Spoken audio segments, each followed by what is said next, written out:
2 years ago, I had asked the question in church. I asked this question, what if God is silent? You know, we had just learned that day that King David at that time, the wise king that he was, inquired of God why there was 3 years of famine. And when he did that, God told him exactly what was wrong, things to put in place. The moral of the story was, whenever things are going wrong in your life, inquire of God. He will tell you. And you know, besides, in the last video we talked about discerning the voice of God. But the question is, what if God is silent? I had asked this question in church because I was going through that season where God was silent. And so the way I asked the question is, I basically said, so what if you've done everything that you thought to do? So let's say you're asking God for something. You've prayed, you love everyone, you're in peace with everyone, you give to the poor, you help people, you have good standing with God, but then you're asking God for something and he just seems to be silent. So I said that from a place of experience, from a place of disappointment and pain. I'm not going to lie. So to be specific, I was asking and praying to God for admission into medical school. I graduated in 2019. 2 years before that, I had prayed and asked God, am I on the right path? Should I continue? And he gave me the answer. So I shared with you guys just one way God confirmed to me my career path. But aside that, he confirmed to me multiple ways like after that. And so I knew for sure that I was on the right path. But then the thing is, I just thought that by the time it was time to go from my first degree into medical school, that everything would just go like this, you know, snap your fingers, close your eyes, open your eyes, and boom, you're there. I basically thought that it was going to be straightforward. So I played my part, I wrote the exam, I did well. It didn't work out the way I thought it would. I applied for different job positions. I applied to the north, east, west, south. Trust me, I applied everywhere. I even had like 2 different resumes or even 3 resumes just so that, you know, I could fit into the different positions that they were offering at different places. All in all, I got so many rejections. I mean, first my heart was healing from the multiple rejections that I got from different medical schools. And then to add to the heartbreak, to add to everything, I got more rejections from the places I applied to for job positions. So I just basically came to that point where I was asking God, what's up? What exactly is going on? And I was just like, when I tell you, I was actually confused because I had never really been in that position where I asked God for something, especially something very specific, and I won't hear anything. I won't see anything. Now the thing is, I had no idea that God was actually about to take me through a season. I didn't want that. I really just wanted an answer, and I just wanted life to be straightforward. I remember something I used to tell my best friend, please pray for me so that I'll get a job or at least even get into school so I can start pursuing my dreams. I used to hear her pray like this for me, dear God, please give Esther the grace to pass through the process. And in my mind, I'm like, what kind of prayer is this girl praying for me? Pray for me, let me get into school, let me even start working. I don't want to be useless. And then she would still pray, God, give Esther the grace to pass through the process. In my mind, I'm like, I don't want to go through any process. I beg, I just want to move. I felt like I was stuck in one position. And again, God was silent. So about 5 months after graduation, I eventually got a job. Now the thing is, it seems so short, 5 months, right? But it's like when you're waiting, when you're in that season of waiting for something to happen, it just seems like forever.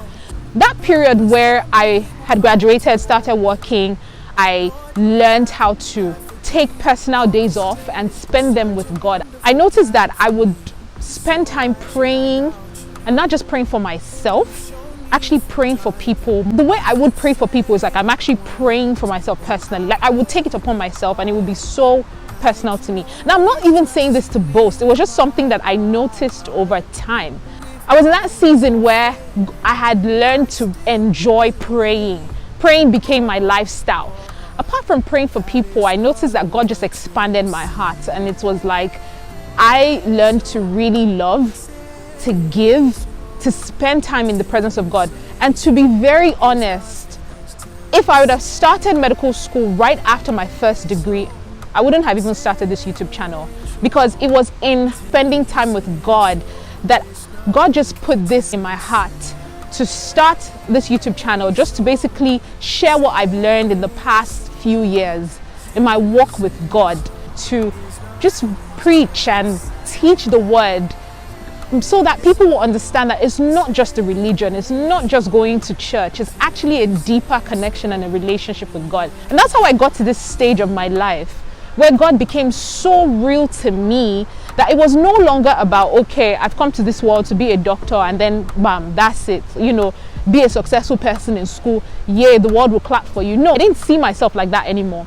It got to a point where I told God that, see, I know in 2019 it was a do or die, but I've gotten to this point in my life where it's okay. I don't care if I don't become a medical doctor tomorrow, as long as wherever you take me to, I'm shining your light. And I meant it, actually, I meant it from the bottom of my heart. Trust me, that was when the admission into medical school came, and I was just like, oh, okay, wow, the admission is finally here. Like, I didn't even know how to react when it came. Looking at my life now, I can actually connect the dots and understand exactly what God was trying to do in my life when he was silent. You might be in a point in your life where God is silent. Maybe he has confirmed certain things to you. You're sure this is God leading you to do this, or this is God leading you to settle down with this person, but it just seems like it's not working out. I just want to bring to your attention the people that we read about in the Bible. I was so blessed to have the word of God to even turn to in our generation today, because the people that we read about in the Bible, they didn't have Bibles to read. I don't even know how they lived their lives. All I know is they had experiential knowledge of God, because it's in moments like this that you get to experience God in a dimension that nobody else can teach you, nobody else can talk to you about. It's just something that you get to learn through your own unique experience. All right, now coming to Bible references, Joseph that we read about had a dream of the sun, moon, and 11 stars bowing down to him. Now, one would think that when Joseph wakes up from that dream, the next day, he will see the sun, the moon, and 11 stars bowing down to him. But interestingly, it was after he had that dream that he was sold to slavery by his brothers. His blood, they were the ones that betrayed him. He was sold to slavery. Okay, it didn't even end there. He ended up in prison for being innocent, for doing the right thing. He ended up in prison. And he did not even get out of prison until years later. So he was sold to slavery at the age of 17, became the prime minister years later at the age of 30. So you can imagine that period. It took years before he got to that place where God had destined him to get to. I honestly wonder how Joseph would have felt when he was in the prison for being innocent, when he was sold to slavery. I'm pretty sure he had questions for God and, just wondering, because that was not what he saw in the dream. He had a good dream. He saw the sun, moon, and 11 stars bowing down to him, but then in reality, he was a slave. And before he knew what was happening, he was in the prison. So it was later on, years later, that he became the prime minister of Egypt. A few years after that, he came in contact with his brothers. They bowed down before him. And that was when he remembered the dream that he had years before. Now, another example I want to give is the example of David. Now, David was anointed king at a very young age, and one would think that, okay, after God had anointed David to become the king, he will become the king the next day. But no, that's not how it happened. In fact, after he was anointed king, Saul started to look for him to kill him. David was running for his life. He ran to the cave of Adullam. He was basically in danger. He had to pass through his own season, his own process. And we have so many stories. Okay, Abraham is another example I would like to give. When God called Abraham at the age of 75, he had to wait years for Isaac to come. And so for you, it might be something different. Maybe God has confirmed to you that this is going to happen, but then right now it's like your life is going south. And it's like, okay, where is the God that showed me this thing? Where is the God that confirmed this to me? Why am I losing so many people? Why am I losing friends? Why am I losing family? So it's like, basically the equation is not adding up. And it's like, okay, why you? Maybe God hates you. No, he doesn't. Instead of actually asking God, why me? Maybe just think and ask God, what are you trying to teach me in this season? For some people, God is breaking them. It's a season of breaking. Like, maybe you had pride in you and you're going through this thing where God will literally break you to humble you. So different people have different things that they're going through, different processes, different things that God is trying to teach them. But the point is, at the end of it all, this is how we get to know God, through our own unique experiences. We call God, oh, the God of Abraham, the God of Isaac, the God of Jacob, the God of Joseph, the God of David.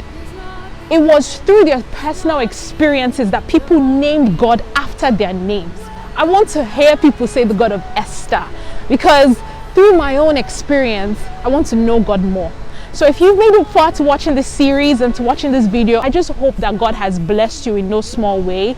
And I pray that whatever season you're in, that God will help you and give you the grace to pass through the process. Like my best friend will always say, I pray that God will give you the grace to pass through the process. That at the end of everything, you would be who God wants you to be. You look back and connect the dots and understand that God really loves you, and it's not that He hates you whatsoever.